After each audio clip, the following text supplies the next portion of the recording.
नौकरानी एक घर के लिए कितनी जरूरी होती है, आइए देखते हैं।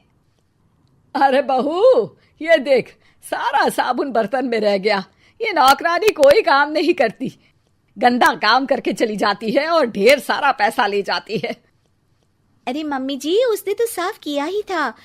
मेरे ही हाथ से इस ग्लास में सर्फ गिर गया था। अरे बस कर झूठी, उसे बचाने के लिए सारी जुगत लगा ले, लेकिन मैं तो इसे निकाल कर ही रहूंगी। हमारे जमाने में ना कोई नौकरानी थी और ना ही ये चिकने बर्तन। चूल्हे के जले बर्तनों को राख रगड़ कर साफ किया करती थी मैं। अरे माँ जी, मैं कहाँ बचा रही हूँ उसे। और वैसे भी आजकल नौकरानी जरूरत नहीं, स्टेटस सिंबल बन गया है। अब आप बताओ, मैं मुन्ना को नीचे घुमाने ले जाऊं तो लोगों से क्या बोलूं? झाड़ू पोछा खुद लगा रही हूँ। लोग सीधा यही पूछते हैं कि कौन सी नौकरानी काम कर रही है तेरे घर पर। अरे बस कर, ये भी कोई बात होती है? मम्मी जी, आप नहीं समझेंगी। शाम को नौकरानी घर आकर काम कर ही रही होती है कि सास को कहती है, माँ जी, एक बात बोलूं, बुरा न मानना। अरे वैसे तो मुझे तेरी शक्ल ही पसंद नहीं है, बात क्या खाक पसंद आएगी। अरे माँ जी, सुन तो लीजिए क्या कह रही है।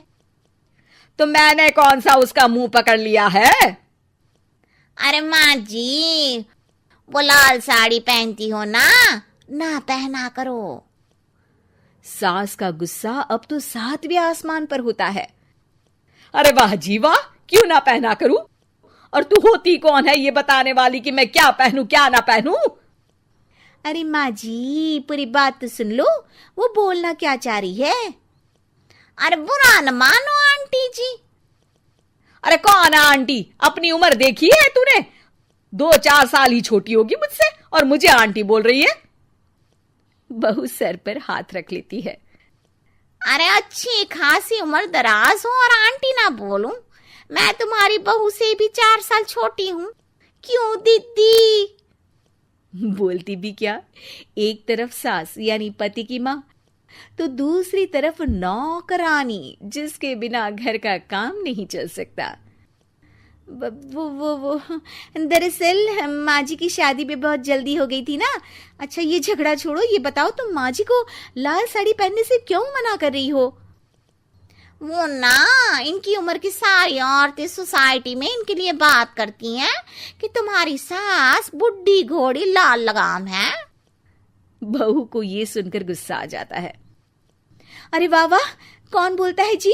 खुद क्या है यहाँ की औरतें, बाल सफेद लेकिन टाइट जींस और कोई कुछ भी पहने। अरे पहनना हमारा निजी हक है, किसी को कुछ हक नहीं बनता कि वो मेरी सास के लिए कुछ बोले। मैं आज ही जाकर माँ जी के लिए लाल जींस लेकर आऊंगी, फिर देखो कोई क्या बोलता है। अरे चुप लाल जींस। अरे सुन नौकरानी की बच्ची, जाकर बोल दे उन लोगों से कि उन लोगों की तरह मैं उड़ती नहीं फिरती हूं घर बार छोड़कर। अपने बच्चों और नाती पोतों में मन लगाती हूं, ना कि सारा दिन ताश के पत्तों में आंख गड़ाकर 3 पत्ती खेलूं। नौकरानी वहां से चली जाती है। वैसे बहू, नौकरानी के क्या फायदे हैं ये तो पता नहीं, लेकिन सबसे अच्छा तो ये कि पता चल जाता है कि कौन किसके लिए क्या बोल रहा है। सोसाइटी में तेरा नौकरानी रखने का इरादा बिल्कुल ठीक था। अगले दिन उन लोगों के घर की बेल बजती है। बहू दरवाजा खोलती है कि सामने कुछ औरतें खड़ी होती हैं। अरे बहू, कहाँ है तेरी सास? बुला जरा।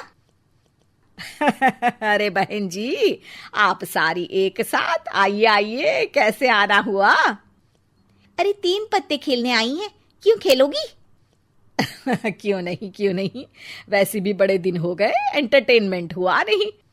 बहू जा जाकर पकोड़े तो बना ला। अरे बस करिए, आगे कुछ पीछे कुछ। वैसे तो कहती हैं कि परिवार पर ध्यान देती हैं, हमारी तरह 3 पत्तियां नहीं खेलती। हमने कौन सा परिवार छोड़ दिया? सास सक पका जाती है। अब ये किसने कहा? मैं तो कहती हूं कि मैं भी थोड़ा बाहर निकलूं। आपने ही तो कमला नौकरानी से ये सारी बात की थी। सास और बहू को अब सारी कहानी समझ आ जाती है कि सोसाइटी की औरतें क्यों भड़क रही हैं। माफ करिए आंटी, मैं छोटी हूँ, लेकिन फिर भी पहले तो आप लोगों ने माँ की लाल साड़ी का मजाक उड़ाया था ना। हाँ हाँ, उड़ाया था, लेकिन उससे पहले तो तुम लोगों ने हमारी जीन्स के बारे में बात की थी। अरे क्यों ना पहने हम जीन्स, तुम्हारे पैसों की थोड़ी ना है। सास और बहू सर पकड़कर बैठ जाती है।